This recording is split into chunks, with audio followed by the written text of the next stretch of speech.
AP ప్రభుత్వోద్యోగుల service రిజిస్టర్లో digital విధానం అమల్లోకి వచ్చింది. పాత భౌతిక రికార్డుల స్థానంలో ఈ సర్వీస్ రిజిస్టర్ విధానానికి శ్రీకారం చుట్టారు. ఏపీ ప్రభుత్వోద్యోగుల సర్వీస్ రికార్డుల నిర్వహణలో కొత్త అధ్యాయం మొదలుకానుంది. ఎలక్ట్రానిక్ సర్వీస్ రిజిస్టర్ నిర్వహణకు ఈఎస్ఆర్ 2.0 అప్లికేషన్ అమల్లోకి వచ్చింది. ఫిజికల్ సర్వీస్ రికార్డుల స్థానంలో ఈఎస్ఆర్ల నిర్వహణను సెప్టెంబర్ 1వ తేదీ నుంచి తప్పనిసరి చేస్తూ ప్రభుత్వం ఉత్తర్వులు ఇచ్చింది. దాదాపు 6 లక్షల వరకు ఉన్న ప్రభుత్వ ఉద్యోగులకు వారి సర్వీస్ రిజిస్టర్ల నిర్వహణ ఎలక్ట్రానిక్ రూపంలోకి మార్పు ద్వారా బదిలీలు, రిటైర్మెంట్ సమయంలో ఎదురయ్యే ఇబ్బందులు ఎదురుకాకుండా ఇది తోడ్పడుతుంది.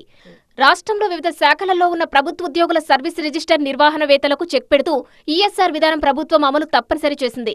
ఇప్పటికే అభివృద్ధి చేసిన ఈఎస్ఆర్ 2.0 అప్లికేషన్ అందుబాటులోకి తీసుకువచ్చినట్టు అధికారులు తెలిపారు.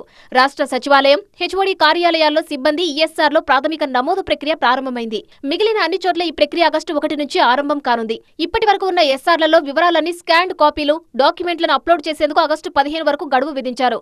వీటిని హెచ్ మేనేజర్, ప్రధాన కార్యాలయంలో ఆగస్టు 31 వరకు తనిఖీ ప్రక్రియ పూర్తి చేస్తారు. సెప్టెంబర్ 1 నుంచి ప్రతి ప్రభుత్వ ఉద్యోగి ఎస్ఆర్లో వివరాలన్నీ ఆన్లైన్లో మాత్రమే నమోదు చేయాల్సి ఉంటుందని ప్రభుత్వం స్పష్టం చేసింది.